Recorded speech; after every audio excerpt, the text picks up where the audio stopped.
In this episode, we're going to be talking about marriage. In the Catholic Church, marriage is a sacrament, a moment when those getting married are given special grace to help them fulfill their commitment. If marriage takes place during Mass, this is called a nuptial Mass. The main part of the ceremony is the exchange of vows, where the couple promise to remain faithful to each other for life. For this reason, a man will leave his father and mother and be united to his wife, and the two will become one flesh. That's from the Gospel of Matthew.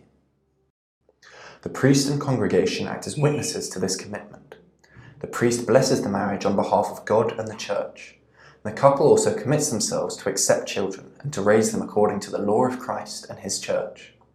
Catholics believe that God is also present when two people marry, and that the Church blesses the union on God's behalf. So let's complete the following quote about marriage. For this reason, a man will leave his father and mother and be united to his wife. And what do we call a Mass that involves a marriage ceremony? That's a nuptial Mass. For Catholics, marriage is said to be a unitive and procreative process. It unites the couple in a loving bond and provides a situation where children can be born and raised. As we hear in the catechisms, the matrimonial covenant, by which a man and a woman establish between themselves a partnership of the whole life, is by its nature ordered towards the good of the spouses and the procreation and education of their offspring. Marriage ceremonies form part of the practice of many other Christian denominations, but most of them do not consider marriage to be a sacrament. In Catholicism, marriage is only possible between a man and a woman.